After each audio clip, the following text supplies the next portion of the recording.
This clip is brought to you by SaveWithConrad.com.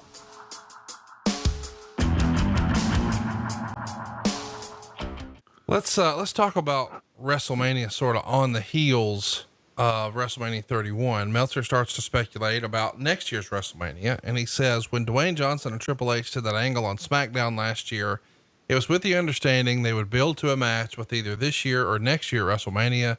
Johnson's schedule wouldn't allow him to train for a match as he was been promoting Furious 7, but he was able to be at the show. Of course, we're talking about when Rock and Ronda Rousey jumped in the ring together to sort of go nose to nose with Triple H and Stephanie. And Meltzer would say that's when Sting and Triple H became the idea, with Triple H going over because they had agreed to do Rock versus Triple H the next year. It was separate from, but ended up being tied to the other idea of Ronda Rousey versus Stephanie McMahon. The plan, as it was, and as best we can tell still is not for a mixed tag. The plan is for 2 singles matches, Triple H versus Rock and Ronda Rousey versus Stephanie. It's worth mentioning that we did get a variation of this. Instead of it being Ronda Rousey teaming with The Rock, she's teaming with Kurt Angle to take on Triple H and Stephanie. Did you guys hear, as we're sort of talking about the march to the next WrestleMania, that, hey, maybe Rock is going to be in here and we'll split up this big face-to-face thing we had at 31 and they'll have singles matches at 32. I mean, that seems to be the direction we were headed based on the creative, right? Well, you would think so, but God, that's booking way out, isn't it? It is. 2 years? At least a year. Yeah. Especially when Rock is the polarizing figure he is in Hollywood and all the opportunities that he has and he's fulfilling and all the movies he's doing in the course of a year. You had to know that the chance of something big coming up for him may pop up. I don't know. I know it's hard to replace, no disrespect to Kurt Angle, who's a tremendous athlete, performer, personality, star, whatever you want to say.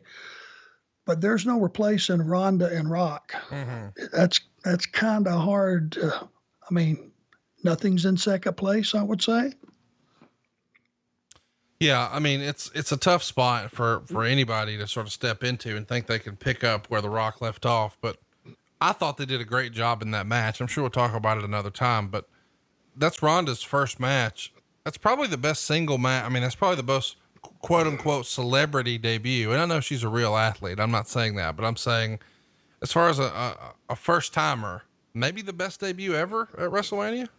Oh God, yeah. And it is just sad. She's incredible. She's a natural.